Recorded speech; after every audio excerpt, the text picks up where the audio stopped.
Hi, this is Bobby Kimbrough, and once again, welcome to Off the Cuffs. Today, we're very fortunate to have with us the People's Judge. We have our own People's Judge. We have the Honorable Judge Denise Hartsfield. I want to welcome you to Off the Cuffs today. Thank you, Sheriff Kimbrough. Glad to be here. Glad that you have this off-the-cuff program and that we are able to disseminate and let the people know what's really going on and where we need help and where we have made progress. Judge, I love you. I've always told you that when I see you, and I say that for a lot of reasons. You've always been kind. I've seen you administer justice with love. I've seen you administer punishment with love.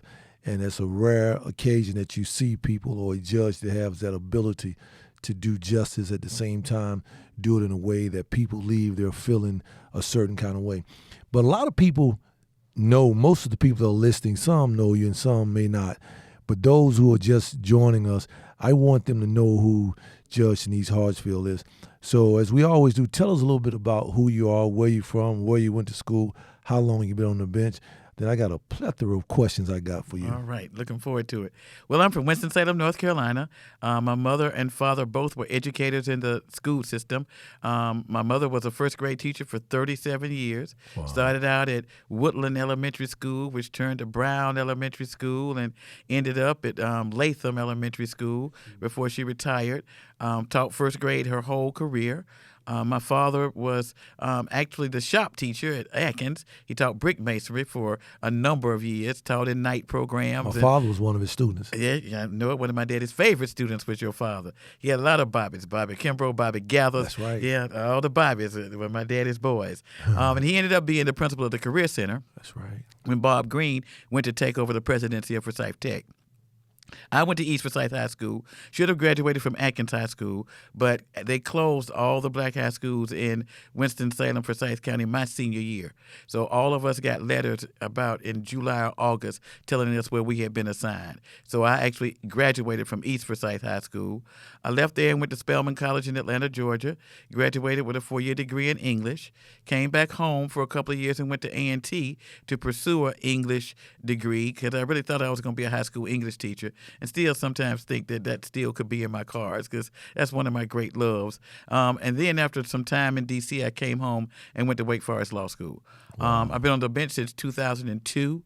And when you talk about my compassion and my ability to be able to administer tough love with still love involved in it, I took Judge Roland Hayes' position. Judge Roland Hayes was the only African-American judge on the bench in 2002. He turned 72 that February. He called me and asked me, would I consider running? He didn't want to take the chance of somebody getting appointed to that seat. I said, I'll think about it. I did. I ran the first year. This is so ironic. The first year the judicial races were nonpartisan was 2002. And I ran that year. I had 6 white male opponents for that seat in the primary. Came out to myself and a man named Attorney Dean Rutledge, and I won the primary in 2002. The sad part about my story is that my father died March of 2002 and never saw me take the bench. But I think he sees me every day when I sit there. So I patterned my style after Judge Hayes, who was a very, very judge who could be humorous, who could deliver some hard sentences, but at the end of the day, people came back and said, I learned a lot from that, and here I am today, a better person. So, I've been in the streets and I've heard people talk about you and said that while you were stern, you were fair, and you did it with love, you did it with compassion, and that says a lot. One of the things that I've always wondered, how do you sit in and day out, knowing the problems, knowing the situation, and yet still be able to do it in the style and the fashion you do it in? Well, one of the things that defense lawyers don't love about me is the fact that, number one, I'm a city girl, so I know a lot of the people there. So you can't run general kinds of stories about me, about places or things or those kinds of incidences without me having a point of reference for them. And when I first took the bench, I would see kids who were kids of my high school classmates or church members, and I would say, "Your mama know you here?" And they say, they look crazy, and the defense attorney would look, and I'd say, well, hold on, and we're going to take a 5-minute break. I'm going to go call your mama and let her know you're down here. So, I mean, I think that my community associations, I'm one of the few probably of public officials that still lives in the hood. I still live in the hood. My mother and father have lived in the house on New Walkertown Road for 67 years, and I live in the house that my grandmother lived in that same neighborhood. So I didn't move to the other side of town. I still go. I go to the food line. I go to the CVS. I see them, and I mean, it's like, you know, it's not like they're disrespecting in any way. I think they're just proud to point to me to say, you know, this is the judge, and she right here in the food line, getting in line, trying to get some bread, just like we are. So to some degree, I think that helps. That helps. You know, we always talk about community credibility. That's one of the things that I say to the team members that work here, is that at the end of the day, we want community credibility. We want the community to know that we're credible. And what you just said speaks to community credibility, because the people see you in the community. The people say, that's our judge. The people say, she shops where we shop at. So it's not like you put yourself on a pedestal. You're right there.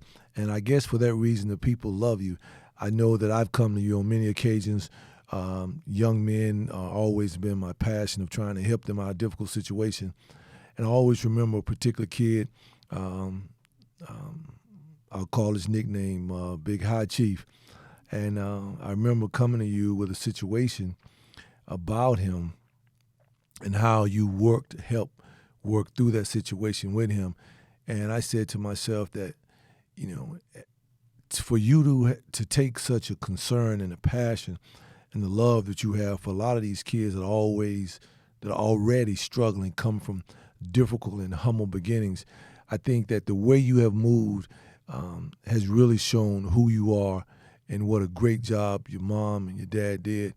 So tell me, what are you doing now? I know you have so many things in the fire, so many irons in the fire, and you're juggling a lot of things. So what are you doing now? Well, my project that I've been working on started actually about a year ago. Chief Judge Lisa Menifee had started to kick off our School Justice Partnership Act. And to summarize, a School Justice Partnership Act is a partnership between the school system, the sheriff's office, the police department, and anybody who's involved in the school life of kids to say, come on, all right? We finally raised the age in North Carolina to 18. We're behind the ball. We're the 50th state to do that.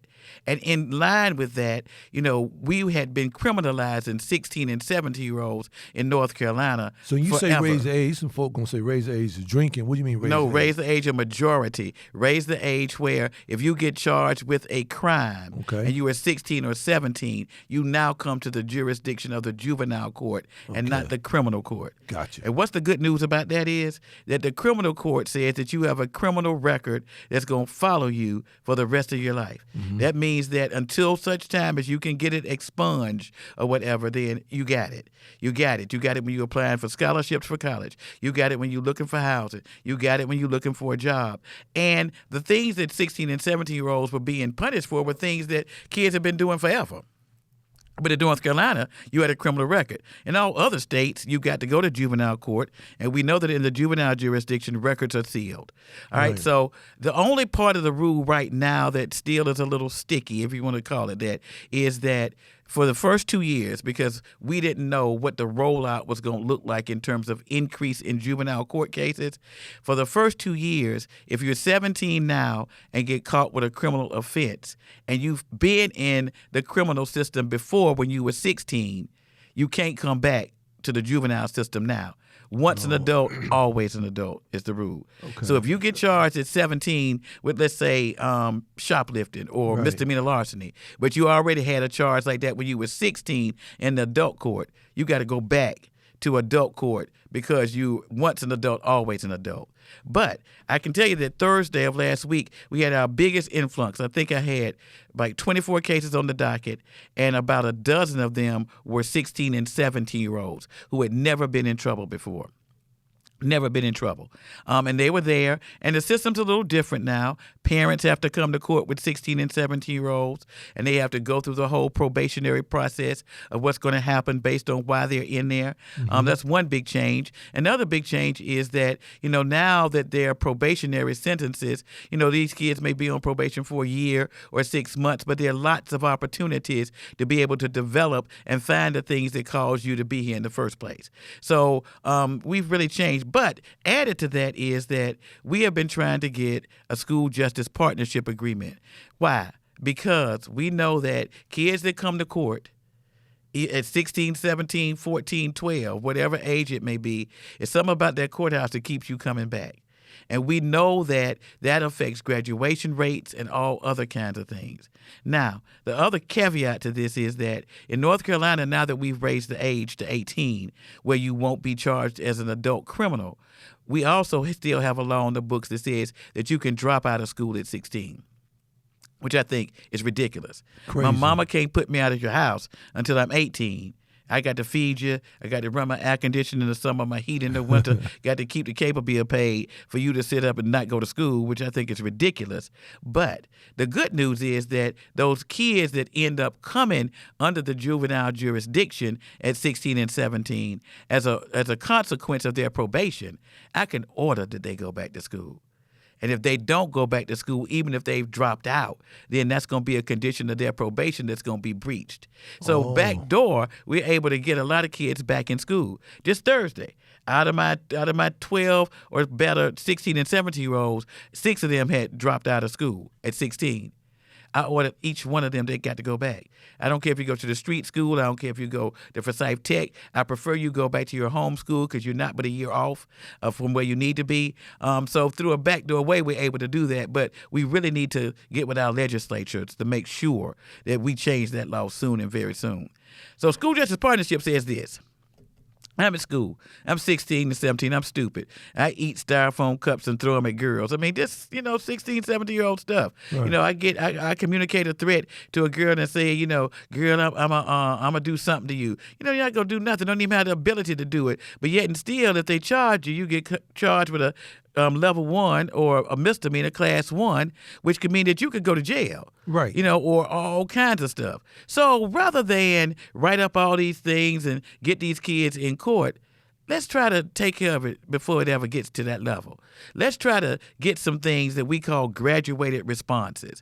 Okay, I've never seen this kid before. Kid threw some stuff on the ground. Littering. Yeah, that's littering. But at the end of the day, it was pretty petty. So why am I going to write up all these papers and take them to court when we can have some graduated responses, some other things that can be done? Back in our day, Bobby, they had blackboards. So maybe you had to clean the eraser, stay after school, do some stuff like that, write on the blackboard 100 times. Right. I will not threaten, whatever. We don't even have blackboards anymore. We got whiteboards. It's a different still, but we still can come up with alternatives for that. All right, first time out. Let's say that first time the SR officer saw you, go to the principal's office. They're like, this is the first time. What can we do? Lots of things. You can write a book report. I have an arsenal of books that have been provided by many of our local leaders that you can write and do a book report on. Example, I had a kid about probably 6 months ago that had broken into a house on Delabrook. And the house that he broke into, when I saw the address, I said, do you know where you broke into? He was like, no. I was like, this is Mr. George Black's house. Mr. Black was the brick man. The brick man. And he just looked, and so he said, no, I didn't know. He said, who is Mr. So I explained to him how he was a brick man, how he went to Africa and taught Africans how to lay brick, and this was a great historian. There's a statue right over in front of the government plaza. Right, of Mr. Black. Right. Evelyn Terry's granddaddy, as a matter of fact. So anyway, as his punishment, because I deferred him. I didn't even put him under juvenile jurisdiction. I deferred him. And I said, this is what I want you to do. I want you to go do some research and write me a paper, a 5-page paper on Mr. Black. And I want you to go and do all the research you can. He said, no, I think I'd rather go on to detention. I said, no, you're going to write this paper. He wrote that paper. He presented it for his Black History Month project, got an A on it, and I ain't never seen him no more. So there are many graduated responses that we can have. So the thing says that if kids never, ever have a brush with the criminal justice system or the juvenile justice system or the justice system, period, we know that graduation rates go up. We know that scholarship opportunities increase, and we know that we don't see them later on down the line. So together with the school system, the sheriff's department, and I just saw the greatest gift you ever gave me, and is it Nibbit? Yeah. Yeah. I just saw him when I was coming in, who's been on board, who's doing a great job in helping the SROs. But at the end of the day, it's about relationship building. It's about relationship building. I got a couple questions. One is, I don't know whether to put you on the spot first or ask my question. I'm going to ask my question first. So I was in a barbershop 2 weeks ago, and barbershop, I guess like beauty shop with the women. And so this guy was in there, and he says, "Hey, Kimbrough, I got a question for you." And I said, "Sure." He said, "Well, can I speak to you when you get through getting your hair cut?" I said, "Sure." Walk outside, young kid. He's a sophomore at one of the colleges here. And he said, this thing they call expungement, getting your record expunged. He says, I'm going to be graduating from school in about a year or two. I've been going to summer school as well. He said, and when I was right out of high school, I got into a situation with my girlfriend, and she said I slapped her, and they charged me. I said, you either slapped her or you didn't. I said, but either way, you were charged, and he was convicted of simple assault. So when you said expungement, what is allowed for a kid or a person to get expunged? Is an assault something that is expungible? Probably not. But I'm going to give you some caveat. Probably not. Violent offenses generally are off guard. Okay. We have come a long way in North Carolina with the expungement laws, and we're coming even further. We are much better off. One of the things that people are totally ignorant to is the fact that not guilties, dismissals, deferred dismissals, all of those things, they show up on your criminal record. When you go pull your record, even though you were found not guilty, even though you were deferred, even though you did, whatever, those things still show up on your record. What happens is employers get that criminal record, and they don't read all the way to this side. Right. They just see down there that you were charged with shoplifting or whatever, and they don't show that it was not guilty or you deferred it or whatever, and that keeps people from getting a job. And in North Carolina, once upon a time, if you could only get one expungement a lifetime. So if you had 3 not guilties on your record, or 4 dismissals, or dismissed by DA, or dismissed or voluntarily dismissed, then you can only get one of them off unless they all occurred on the same day. So an expungement doesn't mean your whole record is expunged. Oh, no. Not hardly. That's what I'm getting to. All right, so we finally passed the law that says that deferred dismissals, voluntary dismissals, dismissed by DAs, not guilties, all of those things can come off. Doesn't matter if you got 100 of them. All of those will be eligible to come off, all right? They're gone. Yeah. Violent ones, non-violent, all of those can come off. But we get sticky. All right, so with those kinds of offenses, simple assaults, robbery with a dangerous weapon, those kinds of felonies and things that you have a guilty plea for.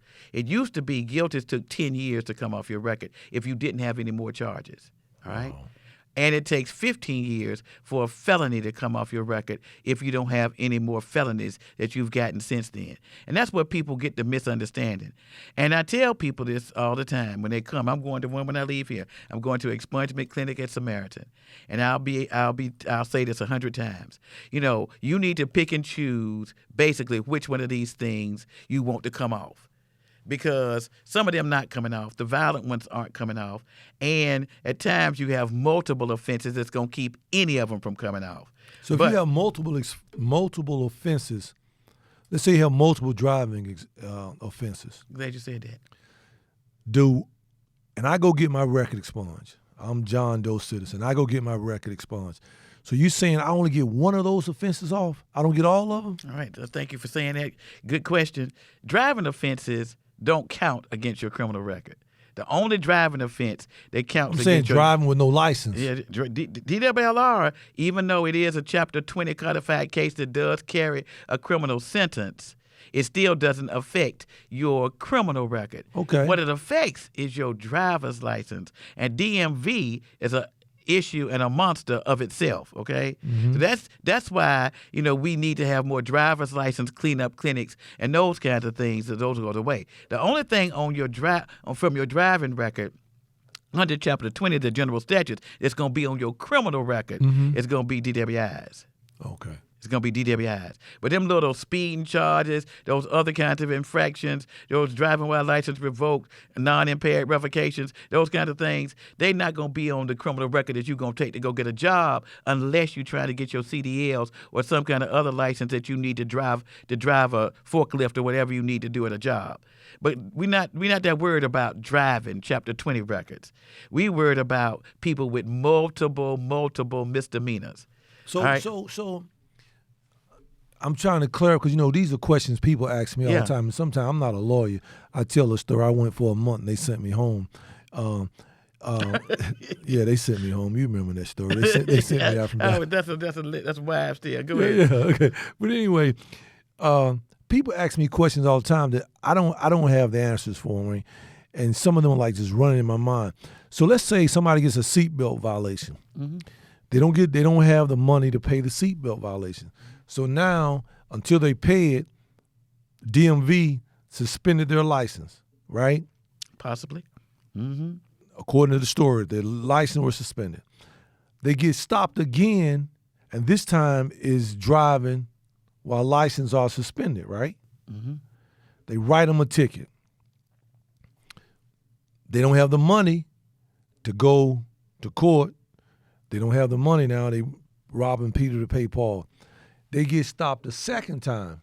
Now, the second time they got stopped, the officer told them, look, I can take you to jail because based on your driving history, you've been driving without your license. This is the second offense. So when you have people in situations like that, how do they restore themselves to where they can get their license back and get on with their life? All right, a couple of answers to that question. And one of those is one that's not a fond memory in my life, but I know the public probably recalls it.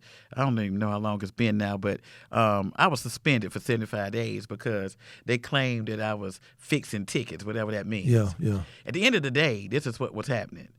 What was happening was that same exact situation. Somebody got a ticket. They forgot they had it. They didn't, think about it. Yeah. They put it to the side, never saw that paper no more. Next thing they know, they had a fine to pay and some other fees to pay. But by the time they found out, DMV had already revoked their license. Right. All right. Now, you're talking about the lucky people who might have done it twice, who might have had another one and forgot that it was out there. And so it's like the gift that keeps on giving. They just tumble on up. But at some point, they go to a lawyer and they get help to get their license back. And they pay all the fines and all the fees and do what they need to do to get their license back. They get their license back. But in the meantime, before the license thing ever got through, while they're in the process, they get another one of these violations. So when they come to court, on the new violation, they standing there with a brand new license. But if they get found guilty of the one that's in the court today, guess what? They're gonna take their license all over again. You're gonna lose it just like that. Wow. Because of timing, and that's just how it works. Now, like I say, after 75 days, because I saw the plight of people. And the statute does say that the DA has to take a dismissal of those charges and has to do whatever. But at that period of time, the DA wasn't doing it. I mean, we had people who had spent thousands of dollars to get their license restored, who had that old ticket hanging out there from a driving while license revoked, that they revoked them again simply because they didn't allow them to play that catch-up game. I will, to the DA's credit, say now our DA's office is much more sensitive to persons in that situation. Much more sensitive. To know. You know what? I haven't had. I mean, I was in traffic probably the beginning of this year, and everybody that had gotten their license back, the DA checked to see the date of the driving while license revoked, and if the dates coincided, they let them go. Let him go. I'm glad you said that because I'm very happy with the DA and his staff now. I mean, I think we have an excellent DA. I got a question for you. I got to put you on the spot. So people put me on the spot all the time. I've gotten used to people putting me on the spot. So a couple of weeks ago, local news station comes and they says, well, we want to interview you about the disparity of blacks that are being ticketed and searched in this county, in this area, versus their counterparts, white drivers and Hispanic drivers. And they say, well, you're the only one that has agreed to give an on-camera interview. And I said, why not? We're going to be transparent about everything we do here. And so I answered their questions. I told them that I'll be lying to them if I said that racism does not or did not exist in our society. And so my question to you is that where you sit every day as the people's judge, as a judicial official for the courts of North Carolina, when you sit sometime and you see the number of African American and blacks that come through there, do you feel that sometime the lady is peaking, the justice lady is peaking, or do you feel that there's a balance, that you feel that there's a problem, or do you feel that we could do better? Because I get asked that question all the time, and all I know is I give them the truth, how we plan on doing better, how we're going to do better. And when I come over there sometimes and I walk the halls and just look in the courtrooms and peep in the courtrooms, I walk out and I say a little prayer to myself sometimes, and I keep it moving. And so I have to ask you that same question. How do you feel when you when you walk in there in the mornings and sit down and you don your robe and you walk in there and you take the bench and you look out into a courtroom and then you look at the charges? What goes through your head as an African-American woman, just as a judge, period? I'll tell you, when I first took the job, jokingly one day I went to the then DA and I said, do we have night court in Forsyth County? And he looked at me and said, no, we don't have night court. Why do you ask? I said, because I'm trying to figure out when white people come to court. I say, because they got to come at night because I don't see them in the day. And I've been in every court in the rotation. Now, I don't see no white people. So they must come at night. So we kind of laughed and joked it off, but it was the truth. But then I thought about it from many, many levels. But this is what I come up with. At the end of the day, what I've come up with is that black people and now brown people use the criminal justice system much like poor people use the medical system. Example, white people generally have insurance, got doctors, can go to the doctor, can go to your private physician, can do whatever, and you don't really see them in the emergency room unless it's a dire emergency. Black people use the emergency room as their doctor, as their primary physician. They go because they don't have another doctor to go to, and it's the easiest thing to do. Great analogy. But white people also, you heard white people tell you this all the time, oh, I'm going to call my lawyer. Well, we're black people, ain't got no lawyer to call. So the only way we can complete our controversies on the street or otherwise is to come to court and settle our civil law differences and our criminal law differences. The little white kid over there in Buena Vista who's over there and whatever, the officer going to take him to his mom and daddy and say, keep Johnny off the street, but ain't nobody taking, Raekwon them over to their mama. So it's a different mentality. You know that your daddy going to get you a lawyer and they going to come to court. So that used to really infuriate me and make me feel bad. But two things happened to me that changed my position about what I could do forever. Now, once you get the ticket, ain't much that I can do. Yeah. You need to see me long before that ever happens. That's the purview of the DA, who they going to charge and what they going to do. And do I think they can do better? Yeah, I do. I do think that we get charged much more than other people that don't look like us. Yeah. Could they do better? Yeah. But for me, it's not much I can do. But I'm gonna tell you a story that opened my eyes and made me realize that some days when I walk in there on that bench, it's a blessing to a whole lot of people. One day I walked through 1C, which is our criminal court. Right. And like I said, I ain't seen no white people in that period. But this day it was like 6 rows of white people. I was like, what the world? What's going on? And all of them were dressed up with some little khaki pants, little black jackets. And I was like, why are they in here? Anyway, what had happened was it was the first frat party of the year at Wake Forest. All of these kids had gotten charged with underage drinking. All of them, a class 2 misdemeanor, underage drinking. They were all over. So I sat there for a while. I wasn't on the bench this day. But I sat there for a while, and I listened. So number 1 come up, John Hampton III, whatever their name are. All right, so they come up, and up with them comes a local lawyer. And I'm like, How they get a lawyer? And they like, well, hi, I'm attorney so-and-so and so. I went to law school with John Hampton's dad, and I'm here on his behalf, and, da-da-da-da-da. And anyway, kept on going. Everybody had a lawyer. Everybody, except for about 3 or 4 people, they really didn't. But by this time, the rhythm was set. Yeah. All of them, each and every one of them, got sent upstairs. They signed up for some deferred program. They paid a little $200 community service fee. They got to do some little community service hours, and it was gone. It was over. Never to be seen no more. Automatically got expunged because it was a deferral, okay? Right. Off the record.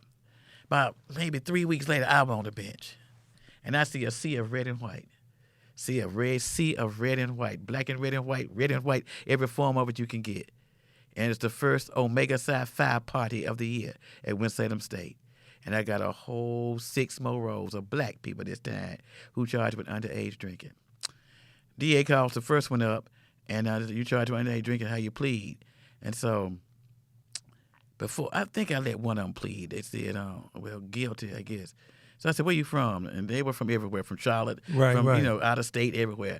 And so I said, lean over there and let's see what the DA can do for you. Still the DA is like, they entered the guilty plea. I said, no, we going to rethink that plea.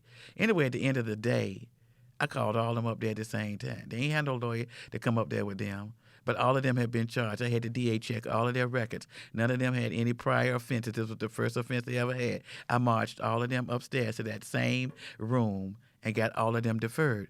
But what would have happened if I hadn't have been in there that day? That whole 6 rows of red and white would have had a Class 2 misdemeanor on their record. But see, I had seen what they did for them Wake Forest kids. And I had the power to do it for them. So, and I've had that many times. I had out in Kernersville one day, it was a neighborhood where people were speeding. There was a lot of kids and people were complaining. So they had a on-duty officer out there 24/7 watching these people go over these speed bumps. All right, so they were, it was a million cases of this, all in the same neighborhood. It finally clicked to me. I said, well, it's the same neighborhood. They must have had like a watch or whatever. Anyway, so it was like 6 black people in the number. And it was a black woman who had been my teacher, who had retired from the school system, who was one of them. And they were giving them improper equipments, non-moving violations. But when this woman came up there and all the other black people, they were like, how you plead, da-da-da-da-da, and wasn't nobody giving them an improper. This woman hadn't had a ticket. She had been driving for probably 60 years and hadn't had a ticket in probably about 50 of those years. If anybody's eligible for IE, that's fine. So the DA looks up and he said, I didn't even realize that, it was the same neighborhood. Well, the reason you didn't realize it was the same neighborhood because you ain't know no black people lived in that neighborhood, so you just didn't give it any credence. But again, if I hadn't been on that bench that day, all 6 of them black people would have walked out there with a ticket, a fine, and some insurance that went up. Where all those other people got out of there with improper equipment, paid an extra $50, and it never appeared on their insurance. So those days like that let me know that, it might be a little one-sided. And it's real one-sided if wasn't nobody that looked like me up here to recognize what's going on. So even though minor victories, it sounds like minor victories, they pretty major in the life of somebody who could have been saddled with something that was so unnecessary. So for me, my view from the bench allows me to do a couple of things. Those things that I've articulated to you, but I also have been an adjunct professor at Wake Forest Law School for probably 23 years. I know. I run the pro bono program. And from my view on the bench, I'm able to actually see what this community needs and what we're lacking and the kind of programs that pro bono can offer. We got an expungement clinic now. We go to Samaritan and ESR. We've been to every neighborhood in this city. We had a one day where we got rid of people's not guilties, dismissals, whatever, back last spring before Susan Fry left as clerk of court, where we probably expunged 86 records on the spot that day of those kinds of things that just are encumbering your record.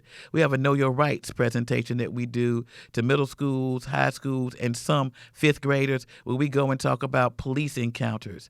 And yeah, the rules are different for black kids and white kids that encounter the police. So we go and we educate, this population as to how you encounter. We got an immigration clinic that talks about, immigration reasons that people might be coming and all the fears that come from that whole thing. I remember after the threat of the wall, there were so many administrators who were calling and say, I got all these scared kids who are up here thinking that the parents going to be taken away from them tonight and they're going to, not going to have parents and they're going to have to go back home. So we put together a presentation for them as well. Now we're putting together a presentation for Raise the Age that talks about parental obligations in Raise the Age. So my view for the bench helps me understand what people really need, what the problems are and how we can do it without, breaking the bank and without doing some other things while giving these law students the experience to have working with real people. Judge, I want you to know that your resume is impressive. I knew that you graduated from Wake Forest. I knew that you taught up there, but I didn't know you did so many other things at the School of Law at Wake Forest. I want you to know something that I say this public and I say it to you all the time. You are truly a cornerstone. You truly made an indelible footprint in this community and all over this area in this country, because it is people like you that sit high and at the same time you sit low, you walk high. You are the people's judge because you call it like you see it. You are a voice for the voiceless, hope for the hopeless, and you give love to those that very rarely see the love and feel the love. And for that, I thank you for being here today. I'm very grateful to have you in this county, and keep doing what you're doing. You can always count on us if you need anything you want to share with us before we go. No, I want to thank you again for, being on board with this whole school justice partnership thing, for putting me in touch with the SROs and the people who are really making a difference. When the superintendent, one of the reasons we're kind of behind on our plan, and I think Chief Justice Beasley said that they have 55 now, and, I wanted to rush this thing through, but we had a number of things that happened. We got a new sheriff. We got a new school superintendent that came out of the blue. We had a new police chief that kind of came somewhere in the middle of this process, which is why it kind of got stagnated. We had lots of changes. And finally, when the school superintendent was able to come to the first school justice partnership meeting, and she was very transparent. Look, I need to clean up some other kind of stuff, and I think she's showing her hand and showing what she's cleaning up, which I think is going to be for the better of this whole community and the education of our students. But when she came, she said, I'm amazed. She said, I've been in several cities, Georgia, Virginia, all around. I'm amazed that this city, Winston-Salem, who's not nearly as big as the other cities, has as many resources that are available for kids and for teens in this city that are being underutilized. And I'm going to make sure that we're going to do something that that makes their numbers go up. So March 18th, at Atkins High School, in the gymnasium, all of our juvenile justice partners will be there with their programs. We have a teen court that allows students to be the judge of each other for crimes that never go through the court system. Wow. We have an author in action program that teaches kids how to make movies and how to be artists and how to do just some great things with Lynn Rose and Nathan Ross Freeman. Just an excellent program that's making. We have an Aspire program that's teaching kids the culinary arts. And on Mondays at Sweet Potatoes, they're learning how to cook under Vivian and Stephanie as they run their restaurant and teach them that. These are alternatives to coming to the court. These are alternatives that we have. We have all kinds of, we're about to start a yoga program, particularly for high school athletes, just to do some yoga and some meditation. We have all kinds of restorative justice programs. We have 17 or 18 community outreach programs here in Forsyth County that anybody can use and everybody. So on the 18th, we're having a JCPC fair. All your staff is coming. Police officers are coming. School system personnel, school administrators for middle and high school are coming. And we got dispute resolution alternatives that we can go through. And, we're going to introduce the public to what's available to keep these kids out of that courthouse and the criminal justice system. So I thank you for this opportunity to be able to, whoever listens, to know that, it might sound bad and we only hear the bad stuff, but we're working real hard to keep those kids who haven't committed those egregious felonies and who have done those things that children have been doing forever. Food fights in the cafeteria, calling each other, playing the dozen. I mean, people have been doing that forever. Forever and ever, not going to stop. Yeah. Kids going to throw some stuff on the floor, but if we can keep those and direct them through graduated responses and keep them out of court, I promise you our graduation rate is going to soar out the roof. And for Forsyth County, it's going to be something that everybody's going to say, how did they do it? And it's going to come from the cooperation of people like you and Dr. Harrison and the police chief and all of those people who are able to say, we're going to take care of these kids in Forsyth County and make sure they get the best of whatever they need so they can graduate and make us proud when they come back. I thank you from the bottom of my heart. I appreciate you, and what you just said is things that we say around here. As an individual, yard by yard is hard, but together, that's inch right. by inch is a cinch, and together, inch by inch, we're winning. I want to thank you once again for being here. I want to thank you all for tuning in, joining us at Off the Cuffs. And as always, Judge Hartsfield, it's good to see you. Until we talk again, be safe. God loves you, and so does we. Thank you.